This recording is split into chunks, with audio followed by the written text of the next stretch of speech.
All right. So our today's topic is chapter 6, motivating workers. इसकी बात करेंगे और उसमें हमारे पास मोटिवेशन आ जाती है. तो मोटिवेशन का आपको पता है कि motivation is a reason to work. याद रखना है ये मोटिव से निकला है, जैसे मैंने लिखा भी है. तो मोटिवेशन का मतलब है you have a certain desire और अ वांट, ठीक है, which drives you to work harder. Simple is that. यानी कि आपको पता है कि अगर आप एक सर्टेन वे में काम करेंगे तो you will be able to achieve that desire, that want, ठीक है, जो आपको ड्राइव कर रही है. तो मोटिवेशन जो है वो this is extremely important for employees. मतलब कि अगर employees are working and they know that if they perform well they will get their desires, they will be able to satisfy whatever wants they have. अब वो चाहे जो reward मिलना है जिससे वर्कर्स मोटिवेट होंगे, जो मोटिवेशन है वर्कर्स की, it can be financial reward in the form of money such as increase in salary, or it can be promotion to a higher rank, it can be just a pat on the shoulders, a word of appreciation, or an employee of the year award or something like that. तो ये कुछ भी workers जो चाह रहे हैं कि if they do a job well they will get something in return which they desire or want. तो workers get motivated and that is what we call motivation. अच्छा, और ये वर्कर्स को स्टिमुलेट करती है कि वो अपने फुल पोटेंशियल पे काम करें. They put their heart and soul in it. अच्छा, तो ये बात हो गई मोटिवेशन की. एक बात आपको मैं बताना चाह रहा हूँ कि यहाँ पे एक वर्ड मैंने इस्तेमाल किया है, इफेक्टिवली. ये this is an important word. Generally लगता है इंग्लिश का वर्ड है तो मैंने ऐसे लिख दिया. नो, इफेक्टिवली का मतलब है कि whatever targets which are given to the workers they are able to achieve it. Remember, this is what we call effective workers. मैं आपको एक एग्जांपल देता हूँ. Let's say I give you 5 questions to attempt in an hour. Let's say you attempt those questions in 40 minutes time. तो I'll say, okay, you are very efficient. Efficient मतलब आपने जो resource था, in that case the time, you used it wonderfully well. आपने 40 minute में कर लिया 60 minute की जगह. आप efficient थी. Yes, no doubt about that, because efficiency is directly linked with using resources well. वो आपने अच्छे से मैनेज कर लिया टाइम. अच्छा, when I checked your questions, all those questions were wrong, were incorrect. तो हुआ क्या कि आपका टारगेट जो था वो था attempting question with in the time frame correctly. तो आपने रिसोर्स को तो अच्छा इस्तेमाल किया, दैट वाज द टाइम, लेकिन आपसे कोई भी क्वेश्चन का आंसर सही से नहीं दिया गया. तो मैं कहूंगा you fail to achieve objective, the given objective. तो मैं कहूंगा आसान लफ्जों में यू वर नॉट इफेक्टिव. तो इफेक्टिव का वर्ड आता है, it is directly linked with achievement of objective. तो वर्कर जब हार्ड वर्क करेंगे तो ऑफ कोर्स अपना heart and soul put in करेंगे, 100% देंगे, फुल पोटेंशियल पे काम करेंगे, तो फिर वो ऑब्जेक्टिव्स को भी मीट करेंगे and they will be called effective workers. Got it Sakina? Yes, sir. All right, then we have why motivated employees are important to a business. ये बहुत आसान है और हम जल्दी से इसको देख लेते हैं. मैंने ऊपर लिख दिया है कि they are the firm's real asset. Yes, particularly मैं यहाँ बता रहा हूँ, particularly in a tertiary sector business. And do you know why? पता है आपको why employees are a real asset of the business in a tertiary sector business? No idea?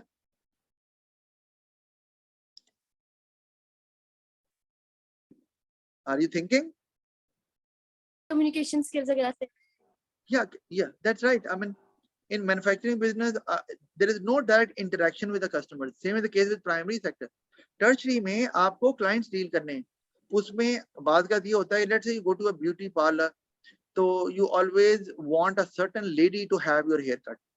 और वो चूंकि उसकी सर्विस बहुत अच्छी है, polite in nature है, very gentle, वो एक्सपर्ट है, वो उस तरह से हेयर कट करके दे रही है जैसे आप चाह रहे हो, तो you always want that. तो वो अब जब आप वो नहीं है तो आप कहते कोई बात नहीं, मैं बाद में आ जाऊंगी। तो इससे इमेजिन कर लो कि आपके employees how important they are. तो क्योंकि वो डायरेक्टली इंटरेक्ट करते हैं कस्टमर के साथ, ये मैन्युफैक्चरिंग में नहीं है। कोई एम्प्लॉय आ रहा है जा रहा है, we do not bother about it. हमें चीज अच्छी मिल रही है, फाइन, हम कहते हैं बस काफी है। कौन काम कर रहा है फैक्ट्री में, इट डज नॉट मैटर। तो ये आप इस तरह से इस्तेमाल कर सकते हैं। अब अगर आपने लेट्स से क्वेश्चन में टर्शरी सेक्टर बिजनेस का जिक्र हुआ है और आप इसको एक एडवांटेज के तौर पे इस्तेमाल कर रहे हैं रियल एसेट को, तो ये एप्लीकेशन भी बन जाएगी। ये है लिंक अप करना टर्शरी सेक्टर के साथ। अब आप टर्शरी सेक्टर का इस्तेमाल करोगी रियल एसेट के साथ, तो this is real application. Got it? Yes sir. Okay, आगे हम देखें तो higher productivity leading to lower cost and higher profits. बिल्कुल सही है। और हायर प्रोडक्टिविटी का मतलब क्या है? कम टाइम में ज्यादा चीजें बनाना, याद रखना। और उसमें जहां पर फर्ज किया कि 10 वर्कर 100 चीजें बना रहे हैं फॉर एग्जाम्पल, तो हायर प्रोडक्टिविटी होने से अब 5 वर्कर 100 चीजें बना रहे हैं। प्रोडक्टिविटी वैसे मैं आपको बता देता हूँ, अगर आपको नहीं पता तो नो इश्यूज, मैं यहाँ पर एक्सप्लेन भी कर देता हूँ आपको। जैसे कि प्रोडक्टिविटी अगर मैं बात करूं स्पेसिफिकली एम्प्लॉइज की प्रोडक्टिविटी की, तो हम इसको ये भी बोलते हैं आउटपुट पर वर्कर। ठीक है? और इसका फॉर्मूला हमारे पास होता है कि आपके पास जो टोटल आउटपुट है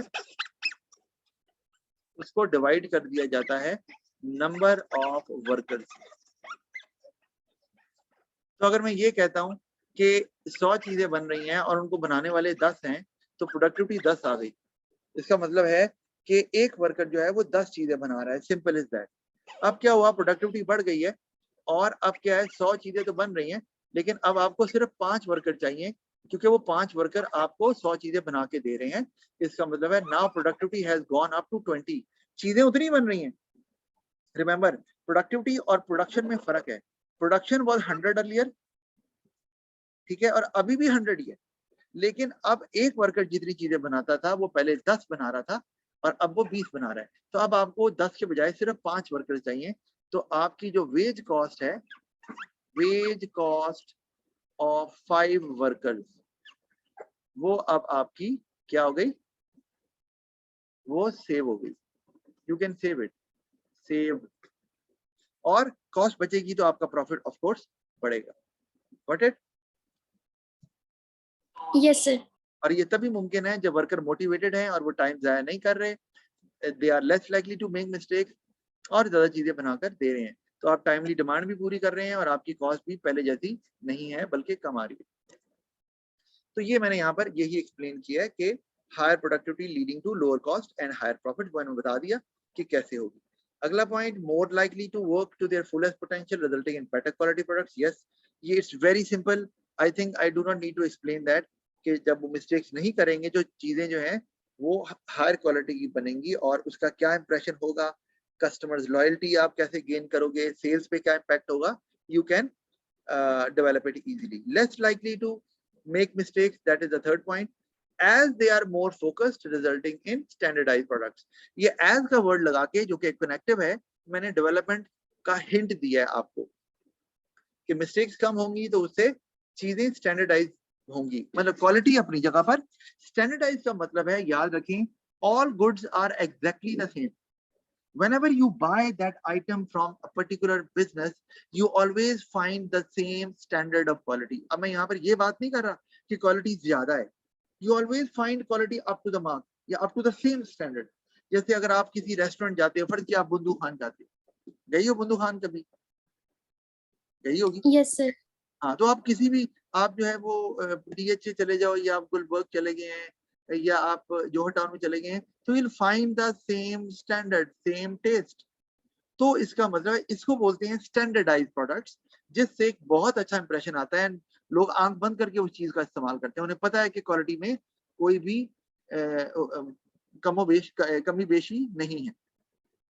तो ये एक इंप्रेशन बहुत अच्छा जाता है मार्केट में और new customers get attracted to that business as well.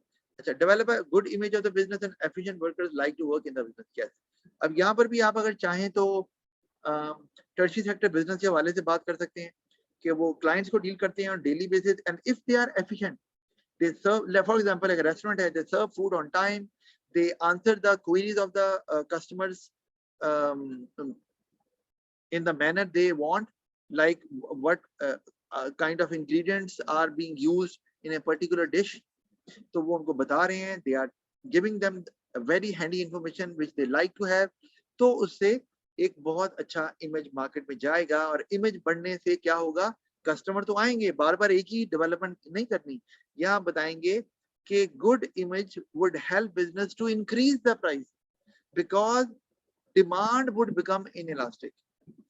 समझते हो inelastic demand? No, sir. No, कोई बात नहीं, इकोनॉमिक्स में है।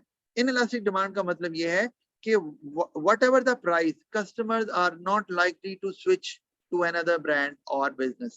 प्राइस जितनी भी बढ़ जाए, customers will keep on buying. इसका मतलब है डिमांड, वैसे तो आपको पता है कि प्राइस बढ़ने से डिमांड कम होती है, लेकिन इस केस में जो मैंने बताया है, good image would lead to inelastic demand, जिससे प्राइस बढ़ाएंगे भी तो same number of customers would be visiting your business, your restaurant, your outlet, whatever it is, or very few would leave, जिससे आपका ओवरऑल रेवेन्यू और profit बढ़ेगा, कम नहीं होगा। तो ये आपको एक फायदा हो सकता है। फिर एक और बात आप इसमें लिख सकती हो कि इमेज अगर अच्छा है तो if there is intense competition and your image is better than other businesses, तो you have an edge, you have an advantage over your competitors, तो you will feel secure because of your brand, simple as that। और आपको वो intense competition face नहीं करना पड़ेगा जो कि दूसरे बिजनेसेस को करना पड़ रहा है, क्योंकि those people who are loyal to you, they will always come to you, does not matter how many restaurants are being set up over there। अच्छा, फिर हमारे पास आ जाता है जी कि lower labour turnover leading to lower recruitment cost and better image, यहाँ पर भी आ गया। तो ये भी एक अच्छा, एक चीज और इमेज के साथ जो मैंने आपको और बात बतानी थी वो है वर्कर्स की भी, कि जब इमेज अच्छा होता है तो अच्छे वर्कर भी ऐसी ऑर्गेनाइजेशन में काम करना चाहते हैं, because they want to get associated with an organisation which has a very good reputation. आप जैसे कहो कि मैं जी काम करता हूँ माइक्रोसॉफ्ट में, इमेजिन करो आप कहो मैं माइक्रोसॉफ्ट में काम करती हूँ, तो लोग क्या कहेंगे? Of course a word of appreciation will be there ना from the people's side, from your relatives, from your friends, वो यही कहेंगे। आप कहो जी मैं एप्पल में काम करती हूँ, तो इमेजिन करो क्या इंप्रेशन पड़ेगा।